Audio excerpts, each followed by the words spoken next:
Hello everyone, welcome to a problem solving series.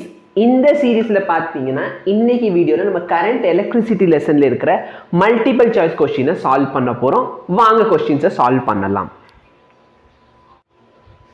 Question number 10. Again ரொம்பவே சிம்பிளான ஒரு question. என்ன சொல்லிருக்காங்கன்னா இந்த சர்க்யூட்ல போற கரண்ட் வந்து 1 ஆம்பியர். இப்போ இதோட ரெசிஸ்டன்ஸ் எவ்வளோ இருக்கும்? நல்லா பாரு. இதான் ரெசிஸ்டன்ஸ். இந்த P ஓட வேல்யூ என்னன்னு கேக்குறாங்க. இந்த சர்க்யூட்ல போற டோட்டல் வோல்டேஜ் எவ்வளோ? 9. டோட்டல் ரெசிஸ்டன்ஸ் எவ்வளோ? இது மூணுமே எப்படி இருக்கு? இந்த மூணு ரெசிஸ்டன்ஸ் எப்படி இருக்கு? சீரிஸ். அப்ப டோட்டல் ரெசிஸ்டன்ஸ் என்ன? 3 plus 2.5 5.5 plus P. கரண்ட் எவ்வளோ? 1 amp.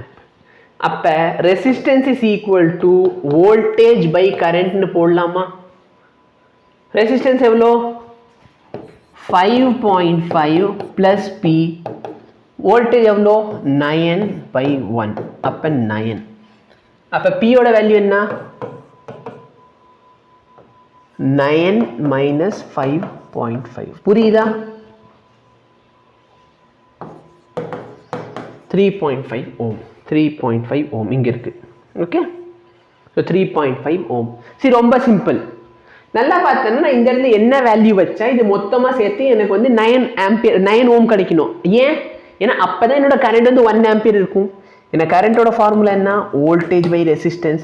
அப்ப 3 plus 2.5 plus watt will give me 9. ஏன்?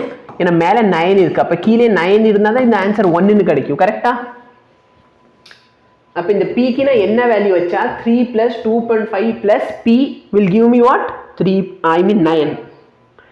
புரியுதா என்ன சொல்றேன்னு? எஸ். ஸோ கொஸ்டின் நம்பர் 10 ஓட ஆன்சர் பார்த்தீங்கன்னா 3.5 ohm. Thank you.